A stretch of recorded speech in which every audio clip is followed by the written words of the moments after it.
Support లేదు. Okay, ఇప్పుడు మనకి ఇక్కడ ఉన్న వాళ్ళు ప్రతి ఒక్కరూ ఇక్కడ రియల్ ఎస్టేట్లో వచ్చాము, బిజినెస్ లేదు, ఇంట్లో ఒత్తుతున్నారు అంటే ఫైనాన్షియల్ ప్రాబ్లమ్స్, ఇంకా అన్ని ప్రాబ్లమ్స్, ఒత్తిళ్ళు, లైఫే ఒత్తిడి, పిసికేస్తున్నారు మిమ్మల్ని, లైఫ్ని పిసికేస్తున్నారు. అవునా కాదా? నిజంగా మీరు రియల్గా దీని మీద ఫోకస్ చేసి వినండి నేను చెప్పేది. అవునా కాదా? మీరు ఇలా టెన్షన్ పడిపోతున్నారు ఇట్లా, అవునా? సరే, ఇప్పుడు ఇన్ని ఒడుదడుకుల మధ్యలో దీన్ని నేను సెట్ చేసి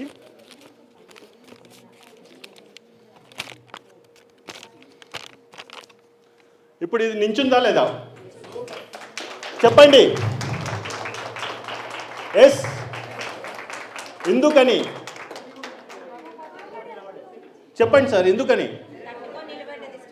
సార్, ప్రతి ఒక్కటి ప్రాబ్లం ప్రతి ఒక్కరి జీవితంలో ఉంటుంది. ఆ జీవితంలో మనకున్న ఎదురొచ్చే సమస్యలను మనం ఎదుర్కొని నించున్నప్పుడే మనము అన్నిటికీ సవాల్ చేసుకుంటూ నించోగలుగుతాం. ఈరోజు బిజినెస్ లేదనేసి, లేకపోతే ఇంకో ప్రాబ్లమ్స్ ఉందనేసి మనం ఈ ఫీల్డ్ని వదిలేసుకొని ఇంకోటి అనుకొని మనం పక్కకి వెళ్ళిపోయినామంటే మళ్ళీ ఏబిసిడి నుంచి మొదలు పెట్టాలి. అవునా కాదా? మనం ఎక్కడైతే ఉన్నామో అక్కడి నుంచే మనం మొదలు పెట్టాలి ఆట.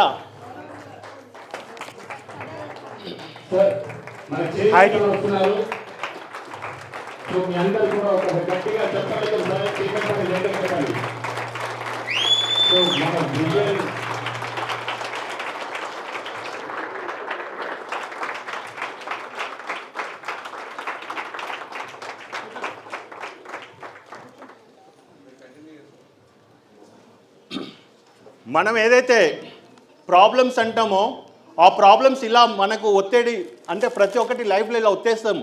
ఫ్యామిలీ పరంగా కావచ్చు, ఫైనాన్షియల్ పరంగా కావచ్చు, ప్రతి ఒక్క దాంట్లో. రియల్ ఎస్టేట్ బిజినెస్ చేస్తున్నాం, ఈరోజు ప్లాట్ లేదు, 1 మంత్ అయింది, 2 మంత్స్ అయిపోయిందని అనుకుంటాం. కానీ ఇవన్నీ ప్రాబ్లమ్స్ని మనం సెట్ చేసుకొని ఇలా నించోబెడితేనే మనం లైఫ్ నించోగలుగుతాం.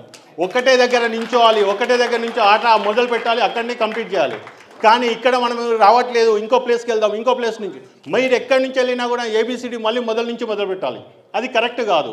మనం ఎక్కడి నుంచి అయితే ఆట మొదలు పెట్టామో అక్కడి నుంచి కంప్లీట్